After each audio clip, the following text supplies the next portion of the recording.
Hello guys, ఎలా ఉన్నారు? Welcome to our YouTube channel movie lunatics. ఈ వీడియోలో మనం లోకీ సిరీస్లో ఒక కాన్సెప్ట్ని డిస్కస్ చేద్దాం. అదే క్యాంగ్కి టోనీ స్టార్క్కి కనెక్షన్ ఏంటి అని. అసలు ఎపిసోడ్ 6లో ఎండ్ ఆఫ్ టైంలో సిటడెల్ ప్యాలెస్లో క్యాంగ్ ఆర్టిక్రాఫ్ట్స్ మధ్యలో ఐరన్ మ్యాన్ హెల్మెట్ ఎందుకుంది, ఈ పాయింట్స్ అన్ని డిస్కస్ చేద్దాం. అండ్ క్యాంగ్ వెర్షన్స్ ఎవరెవరు రాబోతున్నారో కూడా ఈ వీడియోలో డిస్కస్ చేద్దాం.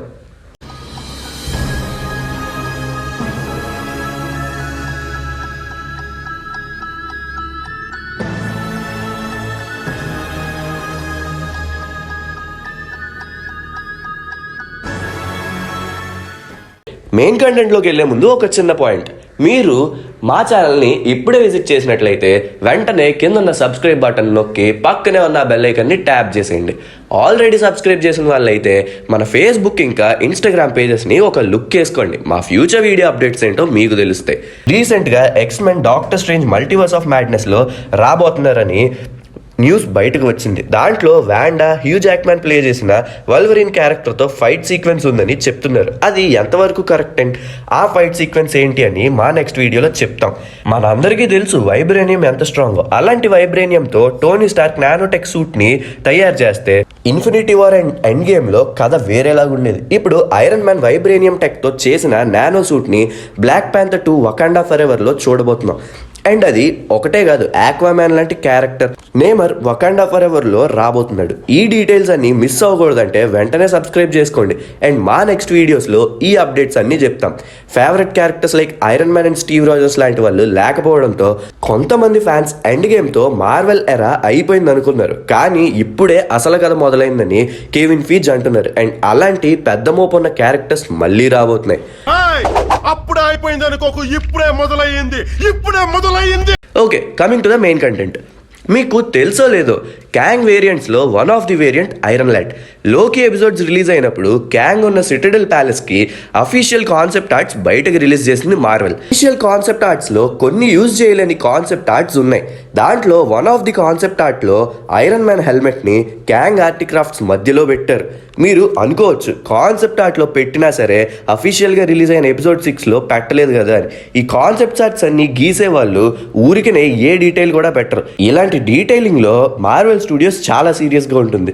రైటర్స్ కానీ డైరెక్టర్స్ కానీ చెప్పిన విధంగానే ఆర్టిస్ట్స్ ఆ డీటెయిలింగ్ని వేస్తారు. కాన్సెప్ట్లో పెట్టి అఫీషియల్ సీన్లో ఇది పెట్టలేదంటే దానికి ఒక రీజన్ ఉంటుంది. మేము ఆల్రెడీ మా ముందు వీడియోస్లో చెప్పాం. క్యాంగ్ పుట్టింది ఫ్యూచర్లో 31st సెంచరీలో. రీడ్ రిచర్డ్స్కి వారసుడు. రీడ్ రిచర్డ్స్ ఎవరో తెలుసుగా, ఫెంటాస్టిక్ 4లో ఎలాస్టిక్ మ్యాన్, అదే మిస్టర్ ఫెంటాస్టిక్ అని కూడా అంటారు. రీడ్ రిచర్డ్స్కి టోనీ స్టార్క్కి కామిక్స్లో చాలా రిలేషన్ ఉంది. మనకి బ్రూస్ బ్యానర్కి టోనీ స్టార్క్కి మధ్యలో ఫ్రెండ్షిప్ ఎలా చూపించారు లైవ్ యాక్షన్ మూవీస్లో, వాళ్ళిద్దరూ సైంటిస్ట్ బ్రదర్స్ లాగా ఉంటారు. సేమ్ అలాంటి రిలేషనే రీడ్ రిచర్డ్స్కి టోనీ స్టార్క్కి కామిక్స్లో ఉంటుంది. In fact Tony Stark and Reed కలిసి చాలా మిషన్స్ చేశారు, చాలా ఇన్వెన్షన్స్ కూడా చేశారు. టోటల్ ఎంసీయూలో హైయెస్ట్ ఐక్యూ ఎవరికైనా ఉంది అంటే అది రీడ్ రిచర్డ్స్కే. టోనీ స్టార్క్ కన్నా టీచర్ల సిస్టర్ షూరీ కన్నా తెలివైనోడు మనోడు. రీడ్ రిచర్డ్స్ కోసం ఈ ఫ్యాక్ట్స్ అన్ని ఎందుకు చెప్తున్నానంటే, క్యాంగ్ రిచర్డ్ ఫ్యామిలీకి చెందినవాడు అండ్ క్యాంగ్ కూడా తెలివైనోడే. జీన్స్ ఎక్కడికి పోతాయి? సో క్యాంగ్ కూడా 31st సెంచరీలో పుట్టాక సైంటిస్ట్ అవుతాడు. సైంటిస్ట్ అయ్యి మల్టీవర్స్ కాన్సెప్ట్ మీద రీసెర్చ్ చేస్తాడు. అలా చేస్తున్నప్పుడే మనోడు ఇలా ప్యారలల్ యూనివర్సెస్ ఉన్నాయి అని ఫ్యాక్ట్ని డిస్కవర్ చేస్తాడు. అండ్ అలా కనిపెట్టిన తర్వాత ఏం జరిగిందో మన అందరికీ తెలుసు.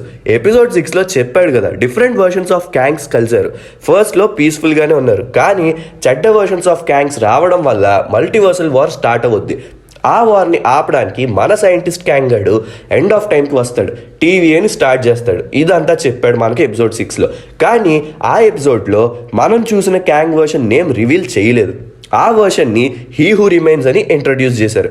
కానీ he who remains dressing style and costume design చూడడానికి సేమ్ ఇమ్మోర్టస్ లాగా ఉన్నది. సో అందరూ ఏమనుకుంటున్నారంటే మనకి లాస్ట్ ఎపిసోడ్లో చూపించిన క్యాంగ్ ఇమోర్టస్ అని. ఇమోర్టస్ కూడా one of the Kang variant అనమాట. బేసికల్లీ మంచి క్యాంగ్ అనమాట వీడు.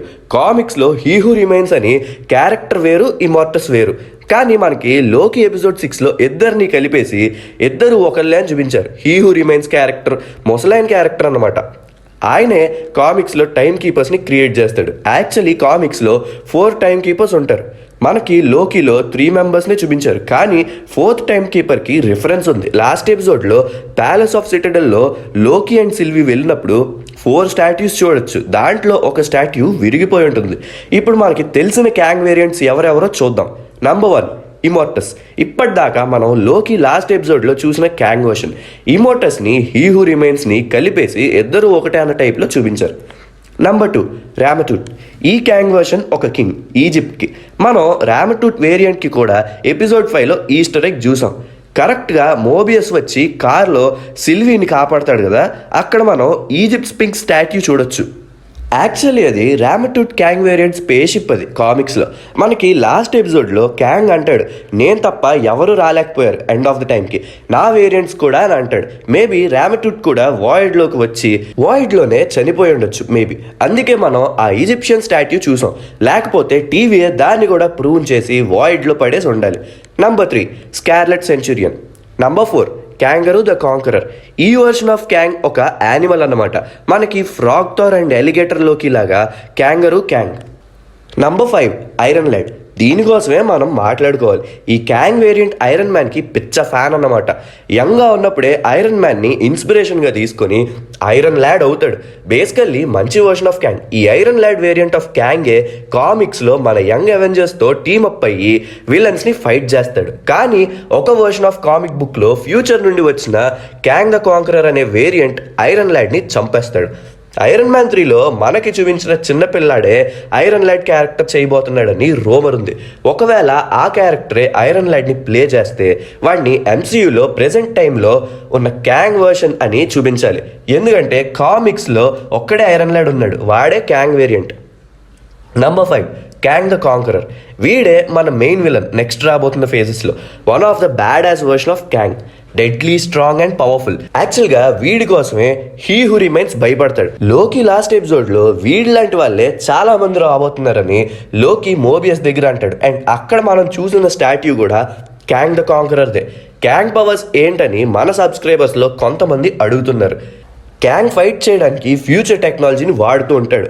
క్యాంగ్ వేసుకున్న బాడీ ఆర్మర్ ఇన్విన్సిబుల్ అనమాట. అండ్ మనోడి దగ్గర ఒక చైర్ ఉంటుంది.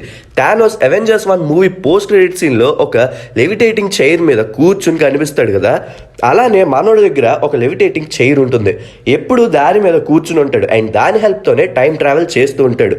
క్యాంగ్ ద కాంకరర్ కొన్నిసార్లు ఫైట్ చేయడానికి కనీసం ఆ చైర్ నుండి కూడా లేవడు, అంత పవర్ఫుల్ అన్నమాట.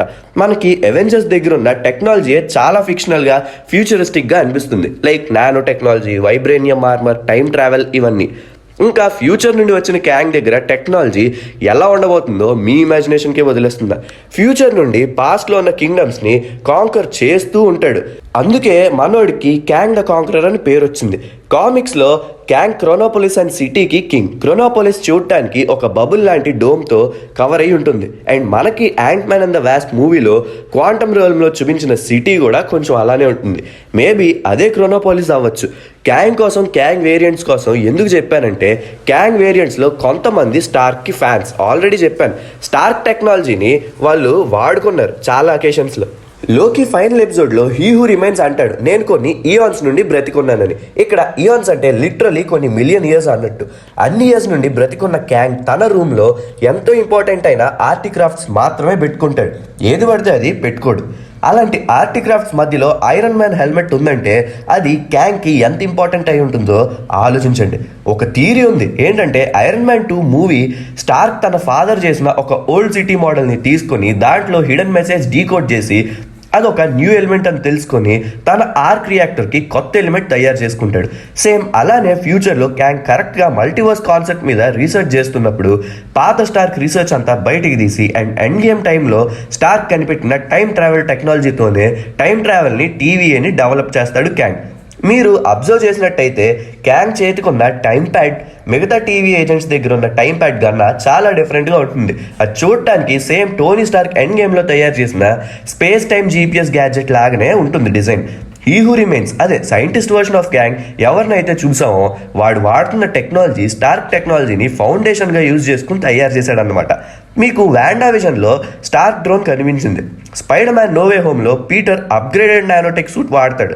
ఇంకా నెక్స్ట్ రాబోతున్న ఫేజెస్లో కూడా స్టార్క్ టెక్నాలజీ కనిపించబోతుంది. టోనీ స్టార్క్ ఉన్నా లేకపోయినా స్టార్క్ టెక్నాలజీ అంతలా ఇన్ఫ్లుయెన్స్ ఉంది మరి ఎంసీయూలో. స్టార్క్ టెక్నాలజీ అంత ఇన్ఫ్లుయెన్స్ ఉంది కాబట్టే he who remains Iron Man హెల్మెట్ని తన రూమ్ ఆర్టిక్రాఫ్ట్స్లో పెట్టుకున్నాడు. మార్వెల్ స్టూడియోస్ వకాండా ఫైల్స్ని ఒక బుక్ రిలీజ్ చేసింది. ఎవరికైనా ఇంట్రెస్ట్ ఉంటే మార్వెల్ స్టూడియోస్ అఫీషియల్ వెబ్సైట్లోకి వెళ్ళి ఆ బుక్ని కొనుక్కోవచ్చు. వకాండా ఫైల్స్ బుక్ ఏంటంటే అది కామిక్ బుక్ కాదు, కామిక్ బుక్లో కామిక్సే ఉంటాయి. ఈ వకాండా ఫైల్స్ బుక్లో లైవ్ యాక్షన్ ఎంసీయూలో ఏం జరిగింది అండ్ ఏం జరగబోతున్నాయి నెక్స్ట్ ఫేజెస్లో అవన్నీ హింట్స్ ఇచ్చారు. అండ్ మనకి infinity war and end game మూవీస్లో 2 hours మొత్తం చూపించలేరు కదా, సో దాంట్లో మనకి మూవీలో చూపించలేని స్టోరీస్ అన్నీ ఉంటాయన్నమాట. లైక్ ఎగ్జాంపుల్ ఎలా అంటే థానోస్ స్నాప్ చేశాక 5 years స్పాన్లో ఏం జరిగింది, ఎవరెవరు ఏం చేస్తున్నారు, ఇలాంటివన్నమాట. బేసిక్గా మనకి మూవీలో చూపించలేని ఎక్స్ట్రా సీన్స్. అండ్ ఈ బుక్ కోసం ఎందుకు చెప్పానంటే ఈ బుక్లో టోనీ స్టార్క్కి క్యాంగ్ కోసం తెలిసినట్టు ఒక హింట్ ఇచ్చారు మార్వెల్ స్టూడియోస్. అది ఎలా అంటే కరెక్ట్గా ఐరన్ మ్యాన్ టైం ట్రావెల్ని కనిపెడతాడు కదా, యాక్చువల్లీ మూవీలో చూపించినట్టు 1 day కనిపెట్టారు. టోనీ చాలా మంత్స్ వర్క్ చేస్తూ ఉంటాడు దాని మీద. అలా అది వర్క్ అవుతుందని తెలిసాక వచ్చి స్టీవ్కి చెప్తాడు. అప్పుడే టోనీ తన సైంటిస్ట్ ఫ్రెండ్ బ్యానర్కి ఒక మెయిల్ పంపిస్తాడు అనమాట. దాంట్లో ఇలా రాశాడు, altering past events could never affect the continuous loop, though it could create tangential split timelines. ఇక్కడ కంటిన్యూస్ లూప్స్ అంటే సాక్రెడ్ టైమ్ లైన్ అని, స్ప్లిట్ టైమ్ లైన్స్ అంటే నెక్సస్ ఈవెంట్స్ అండ్ మల్టీవర్స్ కోసం టోనీ చెప్తున్నాడు. అండ్ కరెక్ట్గా 2014 Thanos ప్రెజెంట్కి వచ్చినప్పుడు Tony స్టీవ్తో అంటాడు, you mess with time it tends to mess back, you will get to know అని. Tony Stark Age of Ultron నుండి మొత్తుకుంటాడు అవెంజర్స్ దగ్గర ఏదో థ్రెట్ రాబోతుందని, కానీ ఎవడూ పట్టించుకోడు. ఆ థ్రెట్ థానోసే. స్టార్క్ ఫ్యూచరిస్ట్, ఫ్యూచర్ని ప్రెడిక్ట్ చేస్తాడు బాగా. సేమ్ క్యాంగ్ కోసం కూడా ఎండ్ గేమ్లో ప్రెడిక్ట్ చేసి నెక్స్ట్ టైం ట్రావెల్ వల్ల ఒక మేజర్ థ్రెట్ రాబోతుందని బ్రూస్ బ్యానర్కి చెప్తాడు.